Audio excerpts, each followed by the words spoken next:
Hikari, a large primate-like being, picked up his cards from the table before him, making sure to guard them closely with all four of his arms, which would have made even a gorilla feel like it'd need to hit the gym.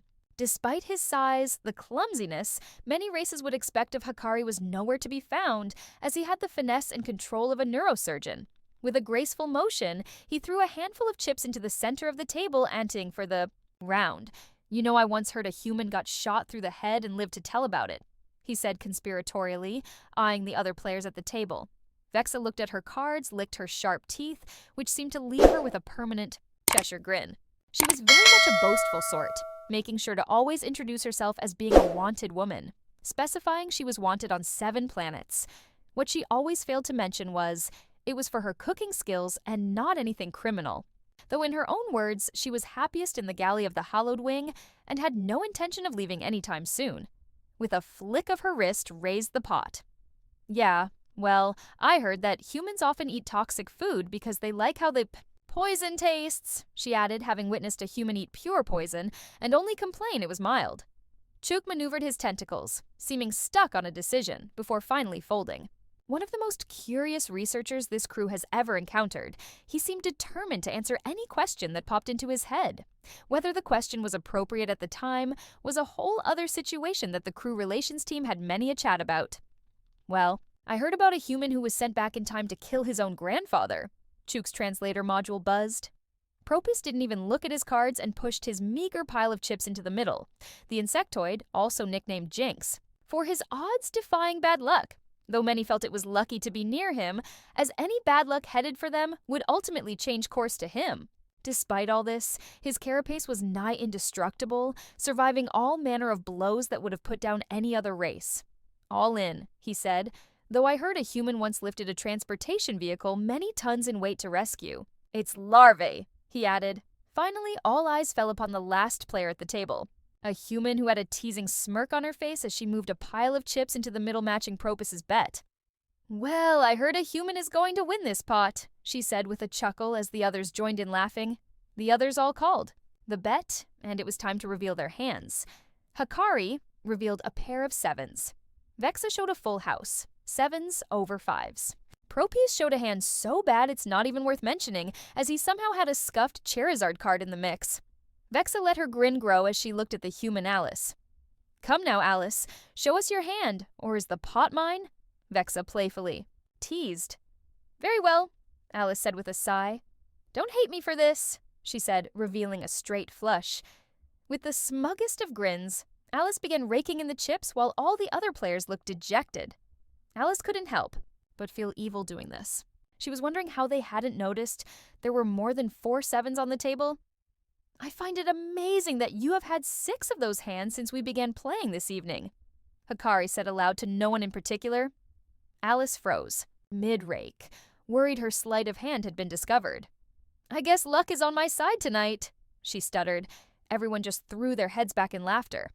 "Alice, you really must teach us this human illusion trickery. What did you call it again?" "Sleight of hand," Choke asked. The game had been played with cookies in place of actual tokens, and she had told them she would defy probability through a human trick, and if they caught her in the act, she would let them have her share of the cookies after the game was finished.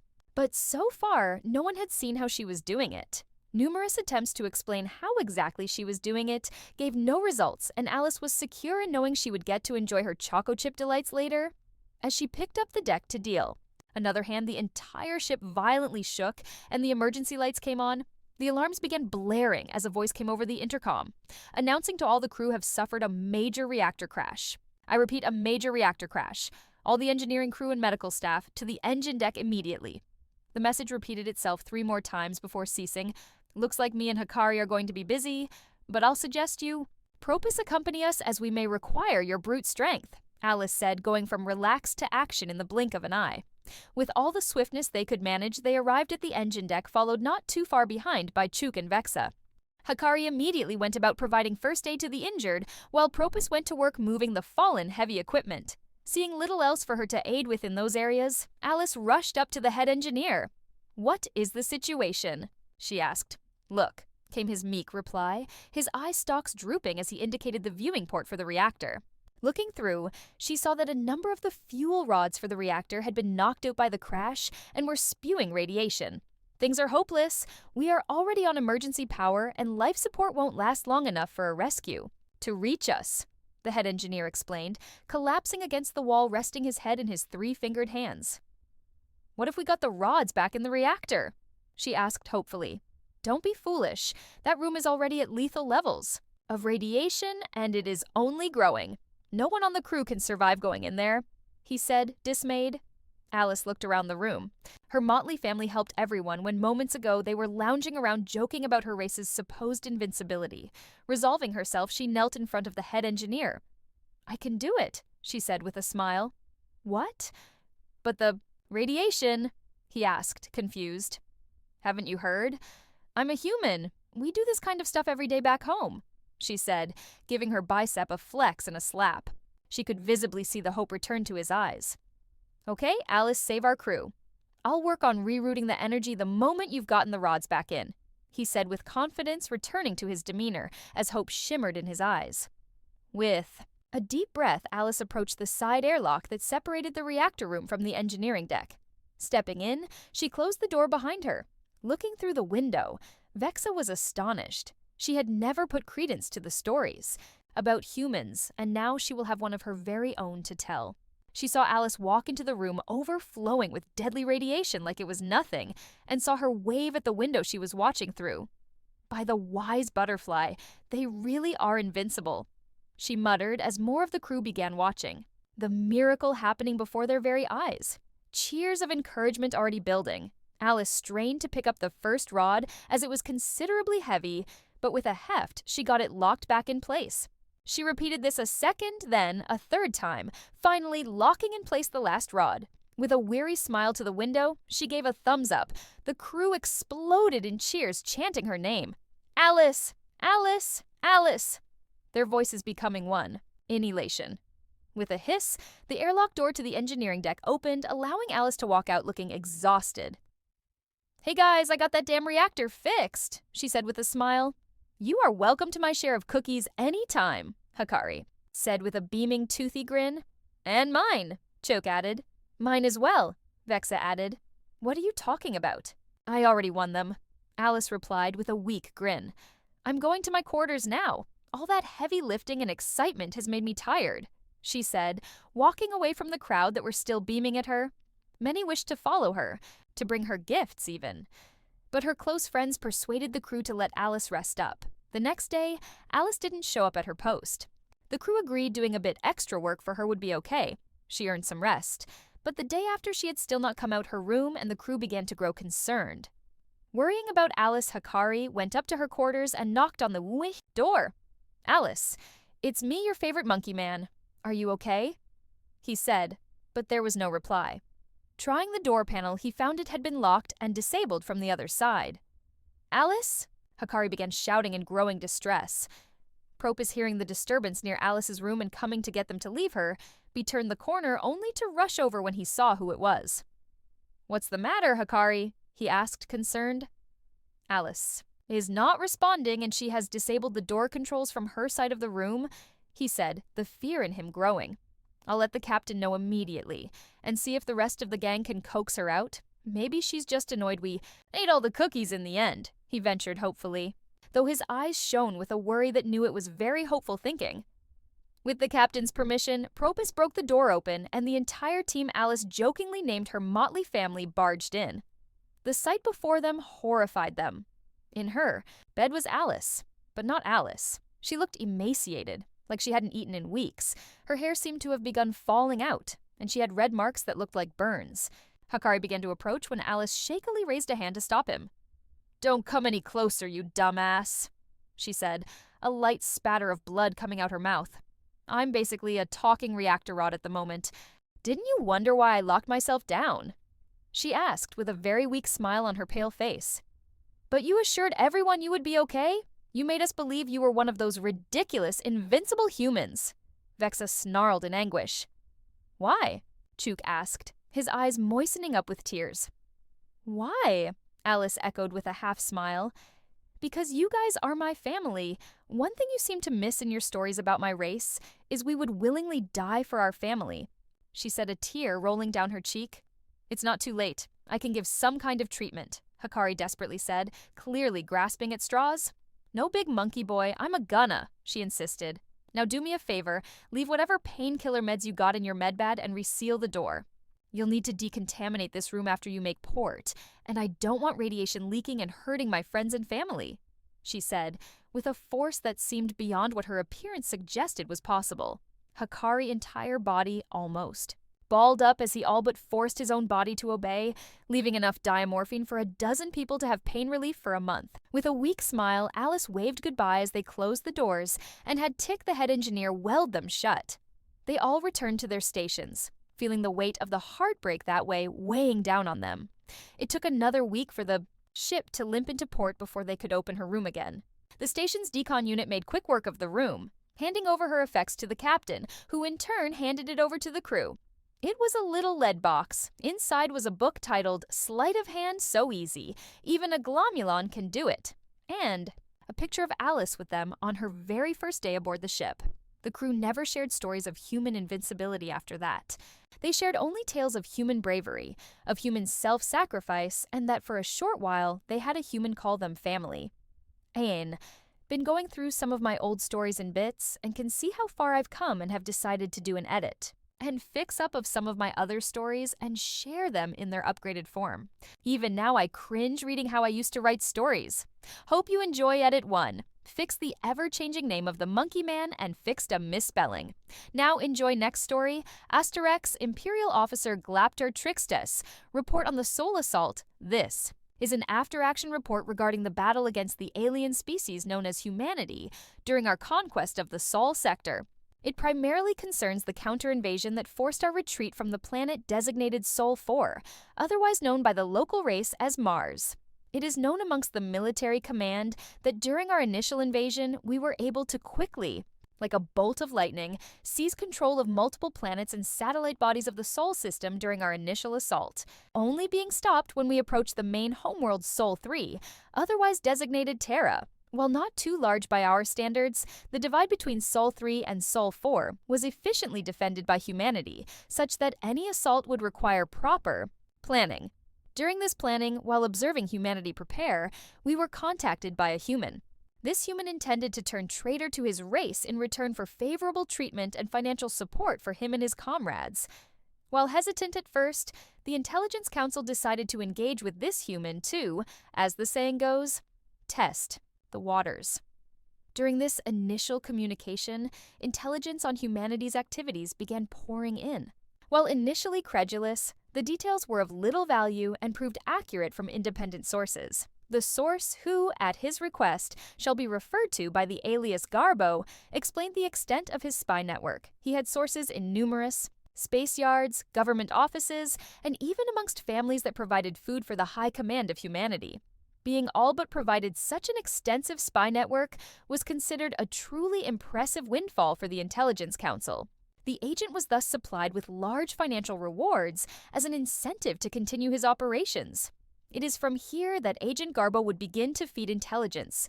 Some were of low value but had veracity that could not be denied. Others were of significant value, but due to communication delays, the details arrived too late for the intelligence to be of significant use. While this is a disappointment, it only further reinforces this force's faith in the human spy. During the counter-invasion launched on 4-6-2971, all eyes were turned to the largest volcano on Sol 4, which local residents named Olympus Mons. As many forces of the human counter-invasion landers across the world, the local garrison focused their defenses on the solitary volcano due to the intelligence received from Agent Garbo. The intelligence was that the invasion points across the northern hemisphere of Sol 4 were diversionary in nature, and that the true focus of the landings would be on this location. During this buildup of defensive forces, Agent Garbo was rewarded the Imperial Axiom, the highest honor a soldier within the greater empire could hope to receive, along with a noble title that would be bestowed when the war concluded. Sadly, it is suspected that Agent Garbo's spy network had likely become compromised because this intelligence proved faulty and disastrous to the defense. It is believed that the human agencies fed Garbo bad intelligence in the hopes it would affect our defense, which ultimately fell, forcing a retreat to the satellite-designated Sol 5 Europa. This officer and member of the general staff believe Agent Garbo should still receive the highest honors. His efforts proved that even amongst the least intelligent members of their race, humanity had some bastions of worthiness. Chadiwambierm, Mohammed report excerpt from the UNIS, United Nations Intelligence Service. Starfield is a report on Agent 453-1A, otherwise known as Mike Stanton. The man in question approached UNIS during the war's earliest days, offering to work as an intelligence agent. While his offer was appreciated, it was soundly rejected as the man was reportedly a chronic alcoholic and a writer. The reliability of this led to questions about his sanity, and the drinking problem was also of worry. Despite this, during the first year of what would become known as the Silent War, when both sides marshaled their forces for a conflict, our UNIS agents detected chatter amongst the invaders. If they were to be believed, the reports were that there was a vast network of traitors amongst our ranks. As we examined the integrity of these reports, Mr. Stanton approached us once more, revealing he had been the source of this network, which had already been confirmed to be entirely fabricated. He revealed he had opened a line of communication with the enemy and offered to feed them lies. After an emergency meeting of the UNIS top brass, we decided to reject his offer once more to feed them lies. This would ultimately quickly discredit his ability and make the enemy disregard anything he provided. It was decided instead that he would provide accurate information either of a completely useless nature, such as what the field marshal had for dinner that week, or valuable information that was provided too late to be of any use. Using this methodology allowed Mr. Stanton to coax the enemy into believing all his data was reliable. It is worth noting that Stanton spent most of his time in his apartment, drinking heavily and creating stories about members of his spy ring. It was even more confusing when our counterparts amongst the enemy sent a well-wishes fruit basket to a member of the fictitious spy ring that had supposedly had a child. As our counter-invasion date approached, Agent Stanton's value increased dramatically. Using the trust placed in him that was so high, he was awarded their highest honor, the Imperial Axiom, an award that must be personally approved by their emperor to be given. We had him send information that while our actual planned invasion was underway, it was, in fact, a falsehood, a diversion to draw forces away from where we had planned to invade. Enjoy next amazing story. The Anti-Mage Corps was ready and waiting in a van to be called upon to spring forth and capture their target. The Magical Council detected some serious dark magic and, after investigation, identified the source. The man they were there to arrest was the head of some tech company. Oakenheart had to admit he barely understood the idea. It was more of a dwarf and human thing. Elves like himself who kept the natural order never understood why you would want to electrocute a rock.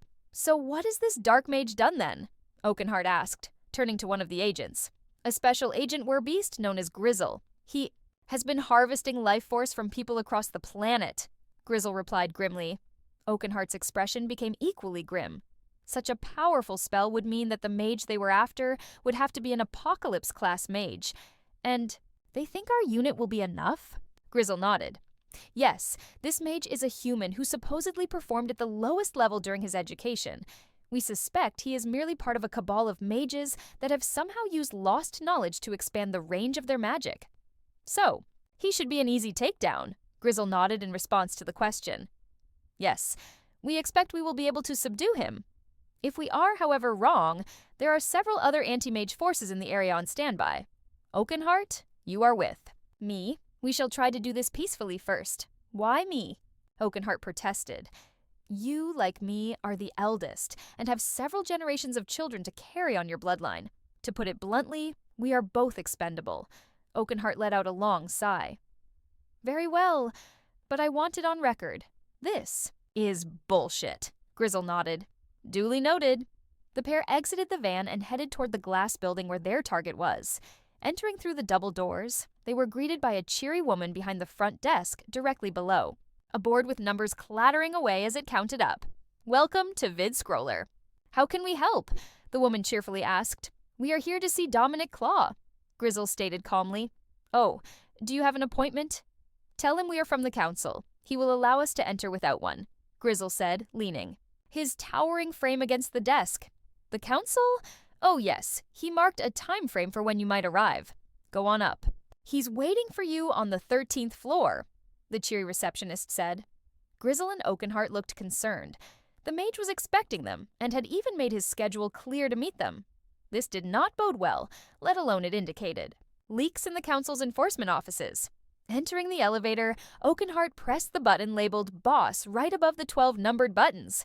It is like he is mocking us, Oakenheart growled. 13 was considered bad luck by many races. The elves knew it was because, like many prime numbers, devils invented it to spread their influence. So, it was often used wherever dark magic was being cast. This whole situation is a mockery. Stay alert, Grizzle growled as his pupils narrowed to slits as the beast within threatened to come out. The door slid open with a ding, showing a beautiful view of the valley below. Gentlemen, I welcome you, a human in a comfortable and loose-fitting shirt said. Don't worry about any spells. I keep my magic strictly business. Then you know why we are here? Grizzle asked. My little scheme has been rumbled and noticed by the council. You are harvesting lifespans from people. I wouldn't call that a little scheme, Oakenheart snarled. Well, only a little bit, the man admitted, pinching his fingers. Close together. Why would you do this? Grizzle demanded, storming up to the man and towering over him. Well, the claw name isn't exactly vaunted in the halls of magic. We know this, Oakenheart confirmed. Well, I've found a new School of Magic and simply used it. Besides, life energy is very potent, magically speaking. A new school? Grizzle let his claws extend out his fingers as they wrapped around Claw's neck. This is dark magic. Claw, though, was unfazed by the threat. This is Magitech, specifically a programmed spell. It matters not what it is, Oakenheart shouted. You are harvesting life force from unwilling people. Unwilling? Claw echoed with a smirk. Shall I explain how the spell works? Then we can see if it has broken any actual law. The pair shared a glance before Grizzle released, his grip from Claw's neck. First, the spell has been interwoven into my video streaming app. Lots of short-form and long-form videos, all easily accessed in the palm of your hand. So you use your technology as the method of harvesting? How has this not been detected till recently? Oakenheart asked. Well, I only harvest 1/10 of a second of life force for every 10 seconds of videos played. I see such a small amount would avoid detection for quite a while, Grizzle muttered. It is only recently, when we have seen several people lose considerable amounts of life force, that we began investigating. Yes, I have asked the app programmers to create a playback limit to prevent a possible detection, but I guess it's too late now. That still does not excuse you stealing their lives from them, Oakenheart shouted. Well, they are wasting it away doom-scrolling anyways. Oh, that's what I'm going to name the spell. It will be doom-scrolling. You should not take pride in this, Grizzle growled, letting more of his bestial form take over. You are, without their consent, harvesting life. But I have their consent, came Claw's quick and straightforward reply. You have their consent? Grizzle stammered, looking incredulous. Yes, terms and conditions. A large majority of people just scroll through it and click accept. As you know, a being not reading a magic contract properly is not a legal defense, since that whole 3 demons owning 1 soul debacle. Surely some have read it, Oakenheart asked, refusing to believe such a thing was possible. Your scheme would be rumbled. You'd think so, but thanks to the statutes for magic, people who have found it just think it's an Easter egg or a joke hidden in the contract for those who actually read it. So, to put it simply, the council doesn't have any legal grounds to come after me. Oakenheart and Grizzle shared a look. The logic Claw was spouting may be very Faustian and self-serving. But he was right. He, as he had explained it, hadn't actually broken any laws of the council. It wasn't even defying the secrecy statutes, as people thought it was a joke. Now, I appreciate that this may be disappointing for your sort, but while you old folks have been enjoying a long life, we humans have been pressing forward technologically and magically. Your laws aren't keeping up. Claw began to guide them back over to the elevator. May I ask something, at least? Grizzle asked. Seeing Claw nod, he continued. Surely such small amounts of time are far too small to be useful. You'd be right there. 1/10 of a second really isn't all that much. But did you see that big counter at the entrance? It was Grizzle's turn to nod. That big number you saw is our user base. We have nearly 200 million users worldwide. It would be nothing if I were harvesting that small amount of time from one person, but the accumulated time is harvested from millions. The pair watched as the doors slid shut while Claw just smiled at them. Oaken Heart, the council will need to hear this. Maybe new laws, or I honestly don't know. This is as bad as when they relabeled clockwork golems into interns to justify not paying them. Edit. Fixed a few bits my less sleep-deprived brain notice. Thanks for diving into this story with me. Don't miss out on the next one. Hit that subscribe button, give this video a big thumbs up, and drop a comment below with your thoughts. I'd love to hear what you think.